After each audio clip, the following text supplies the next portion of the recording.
அன்பான மக்களே, நம்மளோட பசுபதி அப்புறமா வந்து நம்மளோட வெண்ணிலா மாமா இவங்கெல்லாம் வந்து இன்றைக்கி ஷூட்டிங் ஸ்பாட்டுக்கு வந்திருக்காங்க.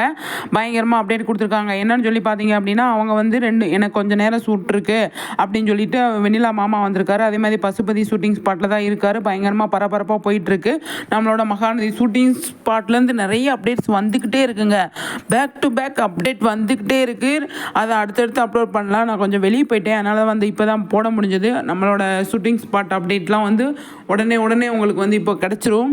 பார்த்து என்ஜாய் பண்ணுங்கள், சரிங்களா? நானும் பசுபதி வந்து சூப்பராக அப்டேட் கொடுத்துருக்காரு. நமக்கு வந்து அதாவது ஷூட்டிங் ஸ்பாட்டுக்கு வந்திருக்கோம் அப்படின்னு. ஆனால் விஜய் வெளியே வந்துட்டாரா என்ன அப்படிங்கிறது அது இப்போ கரண்ட்டு ஷூட்டிங் ஸ்பாட்லேருந்து விஜய் வெளியே வந்துட்டாரா இல்லை யார் உள்ளே போனால் யார் வெளியே இருக்கா அப்படிங்கிறது தெரியல. ஆனால் பயங்கரமான அப்டேட் போயிட்டுருக்கு.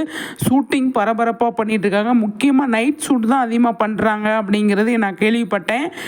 நைட்டில் என்ன மாதிரி சுச்சுவேஷன் நடக்குது அப்படிங்கிறத நம்ம வெயிட் பண்ணி தான் பார்க்கணும், சரிங்களா? எனக்கு தெரிஞ்சு நைட் 10 மணி 11 மணி இந்த மாதிரி சுட்டு தான் நிறைய பண்ணிகிட்டு இருக்காங்க. கிட்டத்தட்ட இந்த ஒரு வாரமாகவேவும் அடுத்தடுத்து என்ன பண்ணுறாங்க அப்படின்னு சொல்லி நம்ம வெயிட் பண்ணி பார்க்கலாம், சரிங்களா? ஆனால் அப்டேட் பயங்கரமாக வந்துக்கிட்டு இருக்குங்க. நம்ம சுவாமி கிட்டேருந்து கூட அப்டேட் வந்திருக்கு. அதை நான் அடுத்த வீடியோவில் போடுறேன். அதே மாதிரி நிச்சயமாக வந்து